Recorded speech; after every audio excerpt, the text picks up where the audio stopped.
नमस्कार मित्रों, आज चिंतन में जीवन और मृत्यु।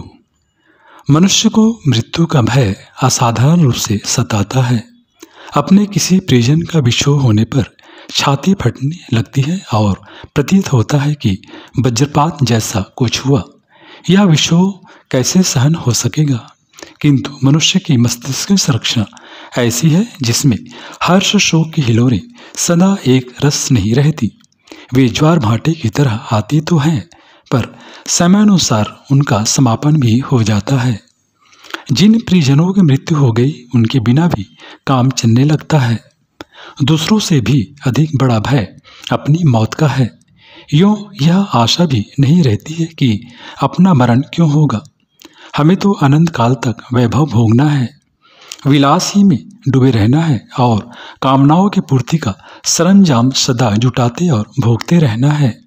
किंतु दूसरी ओर यह कल्पना भी विचलित करती रहती है कि एक दिन हमें भी मरना पड़ेगा। मरण के साथ ही अपने पराये हो जाते हैं, उनके साथ जुड़ा हुआ रिश्ता भी समाप्त हो जाता है। जिस संपदा को कितने परिश्रम और अनर्थ करते हुए कमाया था, उस पर से भी अधिकार उठ जाएगा। उसे दूसरे हथिया लेंगे और मनचाहा उपयोग करेंगे। न अपना परिवार रहेगा और न धन वैभव। यहाँ तक कि जिस शरीर की चिंता सज्जा सुविधा के साथ के लिए निरंतर प्रयत्न किए गए, उनकी संपन्नता सुंदरता बलिष्ठता पर इतना अभिमान रहा, वह भी साथ छोड़ देगा। चिता में जलकर राख हो जाएगा और उसकी राख तक को किसी जलाशय में बहा दिया जाएगा, ताकि नामो निशान कहीं कोई बाकी न रहे। क्या इसी दुर्गति के लिए शरीर को दुलराने के लिए अमूल्य जीवन काल बिताया गया था? परिवार से संबंध टूटने, मित्र मंडली के लिए अपरिचित हो जाने, धन वैभव छिन जाने, शरीर न रहने पर फिर अनंत हमें कहाँ जाना पड़ेगा? जिस भवन में जिस पलंग और बिस्तर पर नींद बिताई जाती थी, मरने के बाद उसके दर्शन तक न हो सकेंगे। उनके स्पर्श करने तक का अधिकार न रहेगा। जिन बेटे पोतों पर इतनी ममता थी कि उन्हें साथ लिए फिरने को बिना खिलाने और हंसाने के बिना चैन न पड़ता था, अब उन्हें देख पाने संपर्क साधने तक की गुंजाइश न रहेगी। प्राण वल्लभा पत्नी, जिसके लिए दो शरीर एक प्राण की मान्यता संजोए रखी गई, क्या वह मृत्यु के उपरांत इतनी अपरिचित हो जाएगी कि उसके संबंध सपनों में भी न बुलाए जा सके?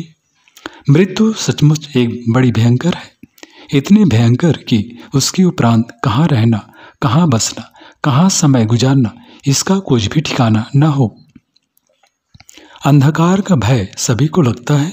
मरने के बाद सभी को जो कष्ट सहना पड़ता है, उससे भी अधिक व्यथा इस बात की होती है कि मरने के बाद क्या होगा, किन परिस्थितियों का सामना करना पड़ेगा, वहाँ कौन अपना होगा, किससे किसी सहायता की अपेक्षा की जा सकेगी।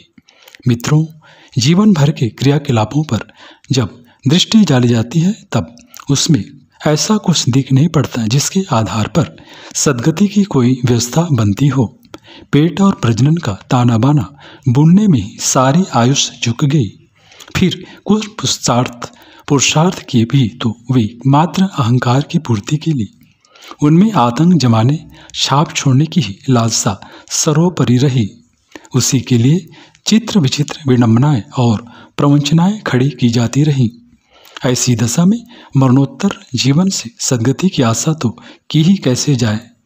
यदि नरक के कोल्हों में पिसना पड़े तो अकल्पनीय दुर्गति होगी, जो कभी सोचा तक नहीं। उसमें पाला पड़ा तो वे व्यथा वेदनाएं कैसी भुगती जा सकेंगी। यही है वह चिंतन जो विचारशील मनुष्य को डराता और असमंजस में डालता है।